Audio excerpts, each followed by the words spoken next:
First party for many out there is the be-all, end-all of Nintendo for them. And of course that reflects in the sales. The one thing you can guarantee from Nintendo in this whole key card fiasco is that their first party games are 100% entirely on the cart. Yeah, color me shocked. The games that actually exist on the carts sell the most? Who would have ever seen that coming? Wow, what a surprise. It's almost as if the sentiment rings true.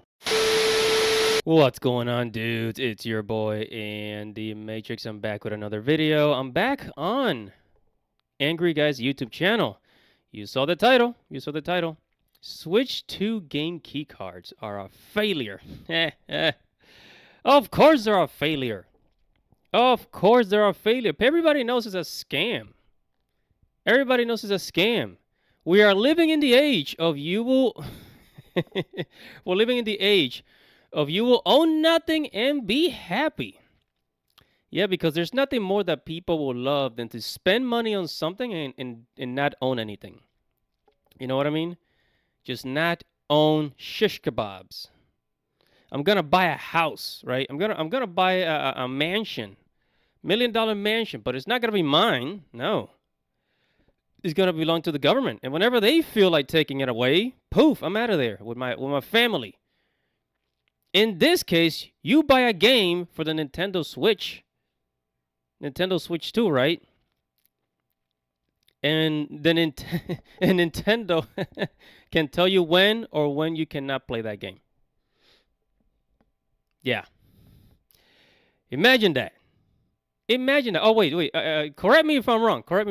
You need internet connection to be able to play the game, or at least to download it, which is no different than the digital version. Which a digital version you don't really own. And when the Nintendo Switch 3 comes out, then the digital version, you're gonna have to buy it again. And again. Alright guys, it's your boy Andy Matrix. If you have not heard of me, make sure to follow me on Andy Matrix Gaming. And Andy Matrix Gaming, click the link below the video to follow me there. Guys, Angry Guy is uploading his videos on Rumble. YouTube has become the censor station. So make sure to follow Angry Guy on Rumble. And also, do not let the elites tell you that you own nothing and be happy. Okay? Invest for the future with cryptocurrency. Angry Guys got the Crypto Academy. He can show you how to buy, sell crypto. You can day trade crypto. You can make a profit off of crypto. If you've never done it, Angry Guy will show you how to do it. Click the link below this video to get the course. Okay. Let's get on with it.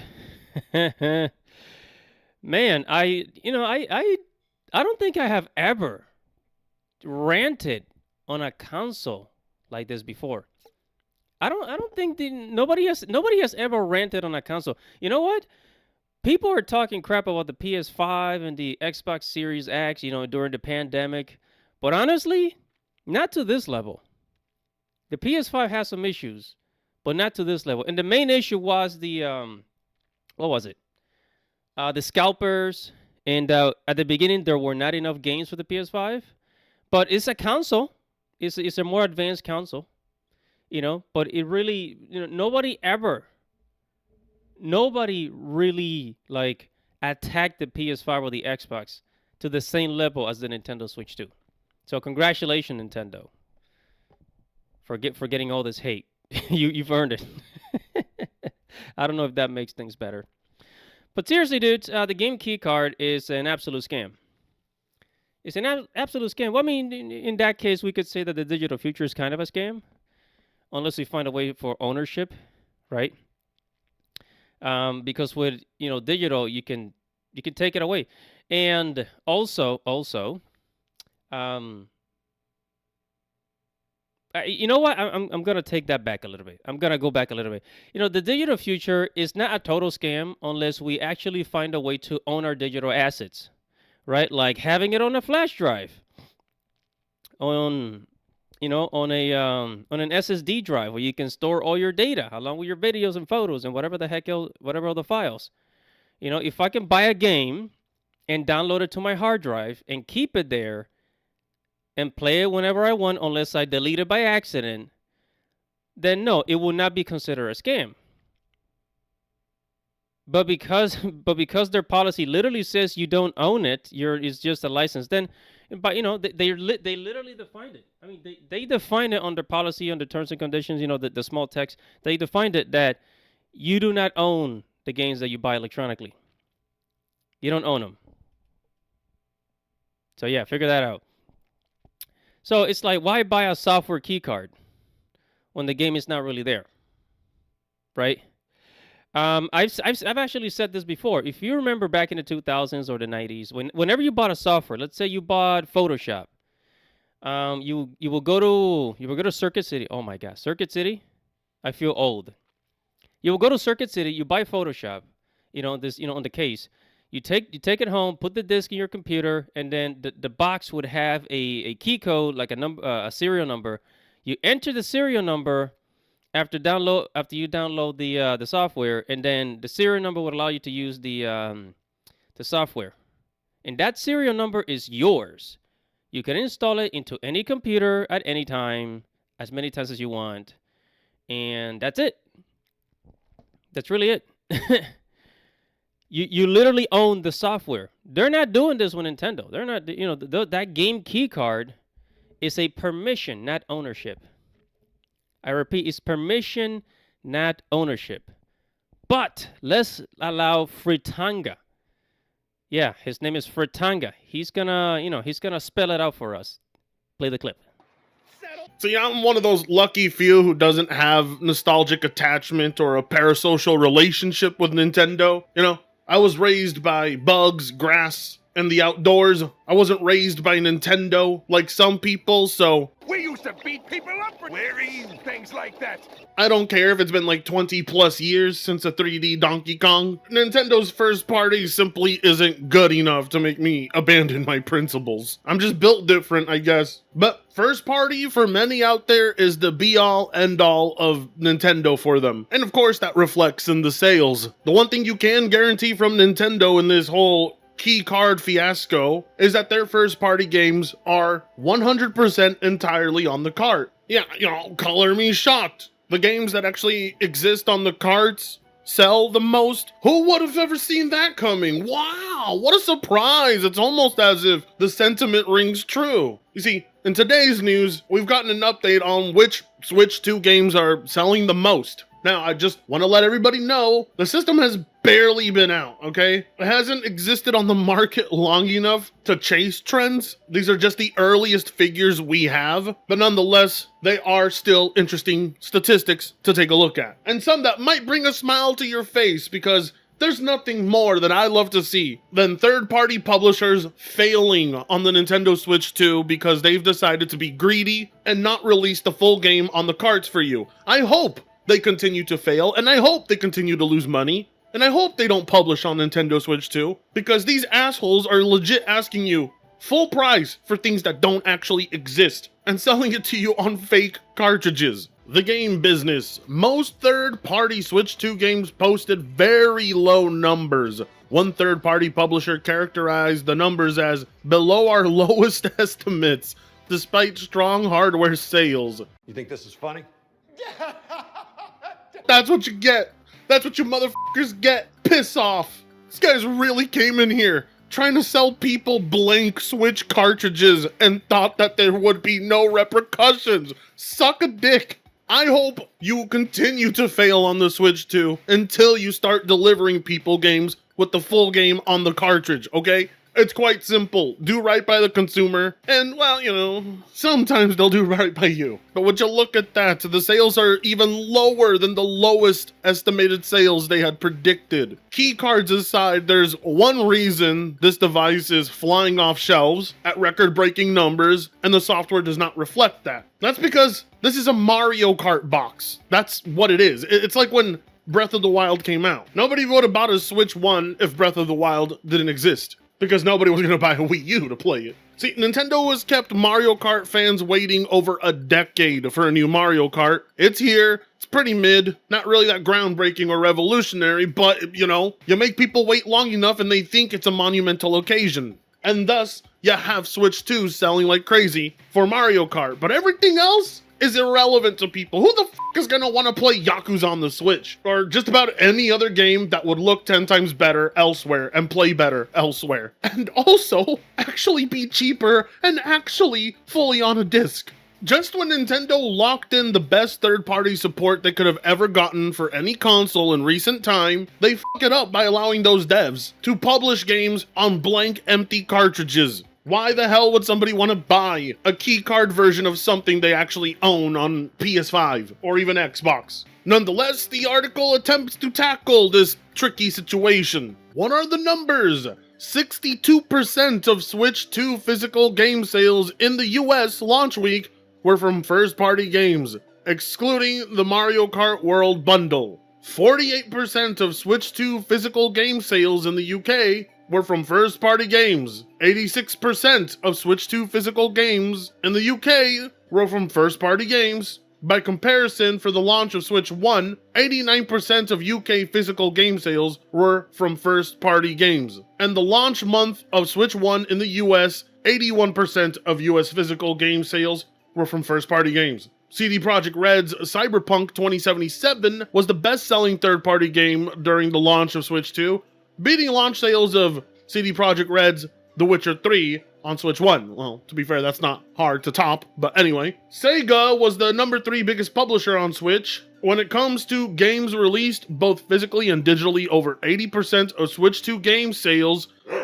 came from physical retailers. Now, here's the thing that's interesting to me, alright? Are they counting keycard games as physical? Because those are fake physical games. I know that they'll add it to the stat because it exists in a box, but it's legitimately a digital product in a fake physical form. I mean, the numbers are already bad, but if they were to consider that, the numbers would be even worse. Either way, they excluded the Mario Kart World bundle and all of these, as they should, in order to get more proper stats. And what we're seeing here is there's a clear dominance of first-party games. And it's blatantly obvious that that is because they don't require the internet and are entirely intact on the cartridges, thus retaining their value and giving people more incentive to choose those over fake physical. How these devs expected people to want their Switch 2 version of Hitman, Bravely Default, Tetris, or Sonic, or Yakuza, or Street Fighter 6 when it doesn't even exist on the cart is beyond me. I really don't know how they thought this strategy would work, because they're getting astronomically record-breaking low sales on the device. What do the numbers mean? Although third-party publishers appear to have done slightly better during the launch of Switch 2 compared with Switch 1, it's hard to describe these statistics as positive. Most third-party Switch 2 games posted very low numbers. One third-party publisher characterized the numbers as below our lowest estimates, despite strong hardware sales. The improvement over the Switch 1 launch is also slightly misleading. For starters, there were more consoles sold this time. Plus, the Switch 1 only launched with 5 physical games: Breath of the Wild, 1-2 Switch, Just Dance, Skylanders, Imaginators, and Super Bomberman. By comparison, Switch 2 had a wider selection with 13 physical games available at launch. You fucked it up! You fucked it up! All right. All right, you heard what he said. You heard the man. Fertanga's right. Fertanga does his research. Oh, make sure you throw him a couple of tacos while you're at it. And yeah, and as we're heading into the digital future, everybody, you're gonna want to invest into cryptocurrency because it is the currency of the future. It will give you some, some security, some independence from the system, right? So, Angry Guy created the Crypto Academy where you can learn to buy, sell cryptocurrency as well as day trade and make a profit off of it. If you've never made a profit off a cryptocurrency, he'll show you how to do it while you still can. While it's still early, before all these currencies blow up. Hey guys, in a world pushing you to own nothing and be happy, crypto is your key to survival.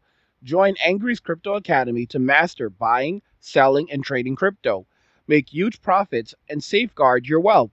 Plus, discover the one crypto virtually no one is talking about, poised to create new millionaires in the upcoming bull run. The link is in the description of the video below. Go check it out now. Yeah, so back to our topic. Remember when video games had memory cards? You remember that? There was a time when video games had a memory card on, and it was a memory card for the Nintendo, for the PlayStation. Every system had its own memory card. And you could take your memory card over to your friend's PlayStation and play the game.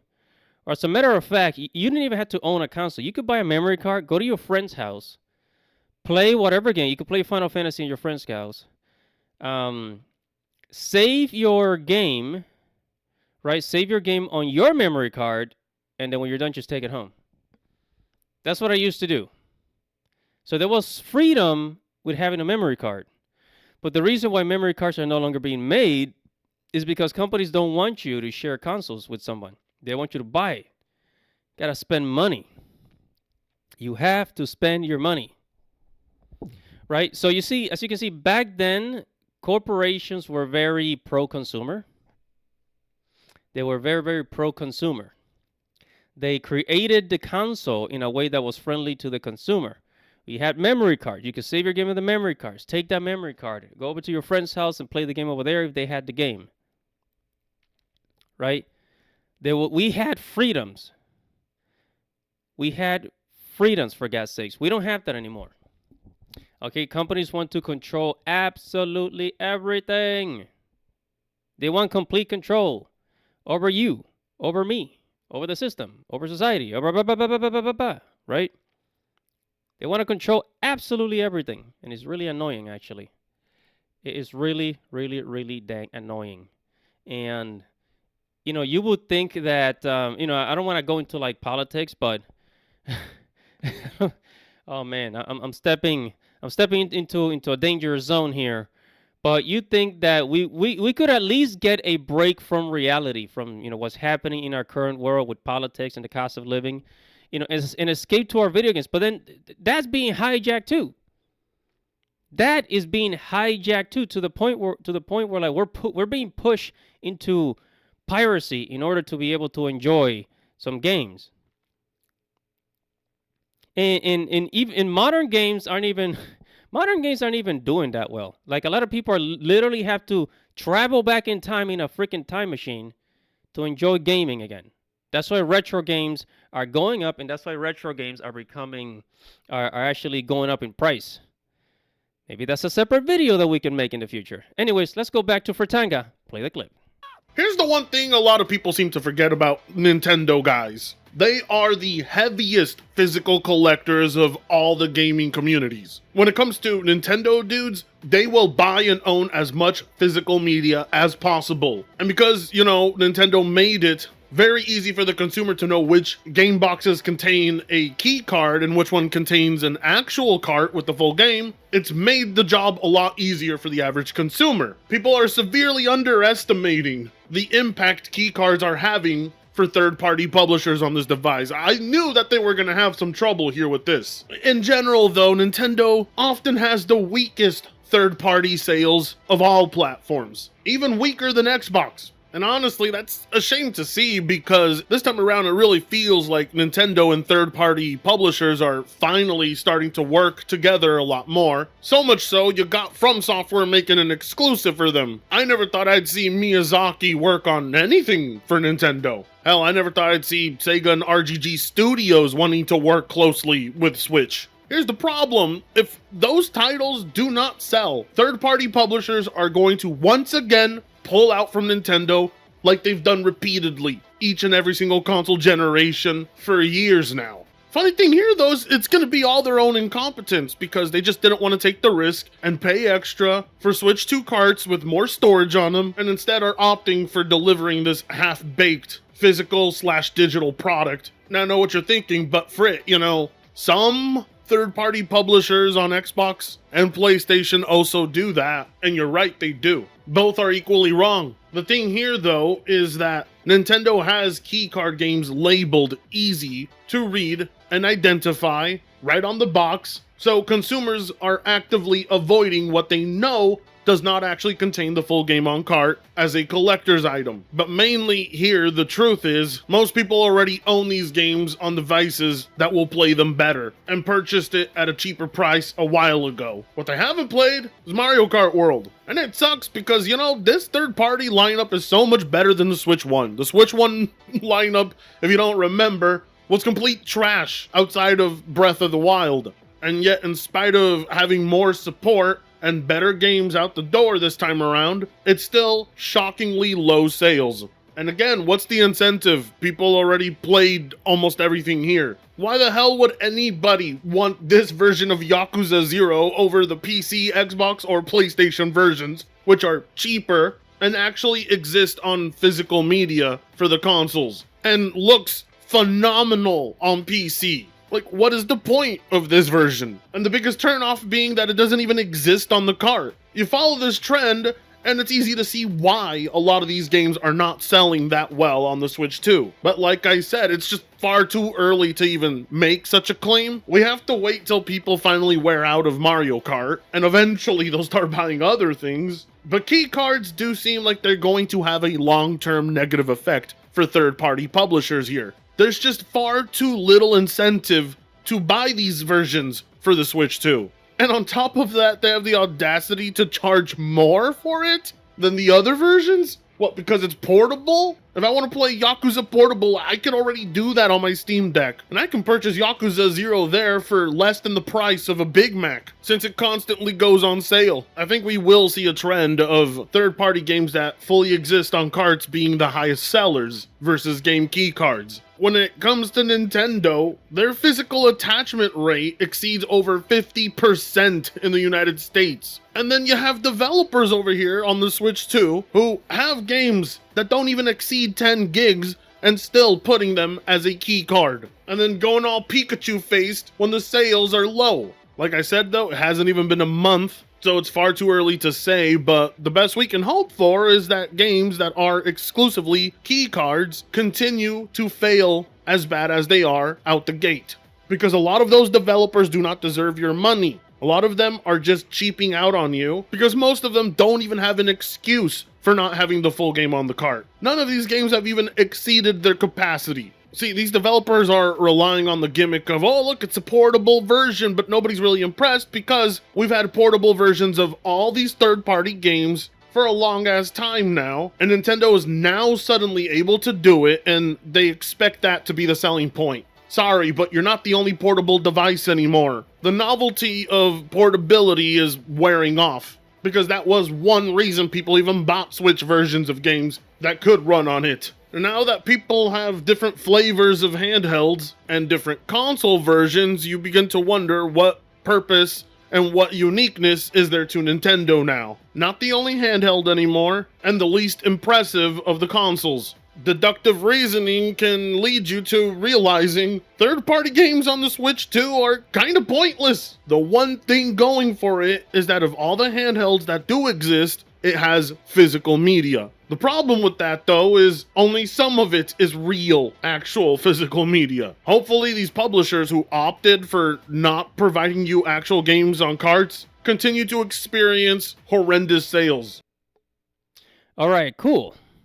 Now, I like to be a little fair here because not all Nintendo Switch games are a key card, but of course, it seems Nintendo prefers the key card. Like many corporations, you know, anything that, you know, any way that they can get you to spend money instead in like for you to not own anything, that's the new corporate model. That's the new business model from now on, right? That's the new business model, and it looks like, you know, that's where they're trying to take it into the future. Now, there is a way to spot a game key card versus a regular physical game on the Switch 2. And we're going to have this TikTok clip to explain it. Here we go. There are lots of different ways that you can get Switch 2 games physically, so let's talk about the differences. Now, first of all, you got games that are actually on the physical cartridge itself. As you can see down here, it does not have any disclaimers or disclosures. This is just a game in a box like you remember buying as a kid. This one you open up, and you've got the game here, and the actual game is on this cartridge. You can put it in your Switch without internet and play it right away. You can see right there, I just popped it in. It's good to go. I can go ahead and I can even launch the game without downloading any updates or patches if I want. That is the entire game on the cartridge. Mario Kart World has a physical edition. Rune Factory Guardians of Azuma has a physical edition. There's not very many on Switch 2. A lot of them are key cards. For a key card game, you'll see down here it says key card. So what a key card is it is a physical cartridge, but the game isn't actually on the cartridge. As you can see, it looks like a regular cartridge, but you notice that little key symbol right there? That means that this is basically just a key. You put it in your Switch and it unlocks the digital download. Now you need to have the cartridge in your Switch at any time you want to play your digital download because it is a key card. That means you can sell it, trade it, loan it to a friend, and they can also download the game and play it using the key card. So you have to have the key card to play the game, but the game's not on the cartridge. It's sort of a hybrid model of a physical game and a digital game. Some Switch 2 games also just have codes and boxes. If you buy Split Fiction physically on Switch 2, there is no cartridge in that box. You're just getting a download code inside on a piece of paper. It's a little confusing. I personally wish more games were just on cartridges themselves, like Cyberpunk and Mario Kart World. However, the key card is an interesting solution to offer so that you can still have a physical collection of games even if you're downloading them digitally. And it's nice that you can sell it and trade it and loan it to people. So what do you think? What do you think about the key card situation? Do you like it? Are you confused by it? Let me know what you think in the comments. All right, dude. So I hope that was helpful, and I hope that you guys enjoyed this video. And, hopefully... I don't know how many of you are actually still thinking about buying a Switch 2, but, just get a Steam Deck. Get a Steam Deck, or just sail the 7 seas with Luffy and the gang if you catch my drift. It's your boy, Andy Matrix. Make sure to comment below, like this video, subscribe to the channel, hit the notification bell for future notifications, everybody. And Godspeed, baby.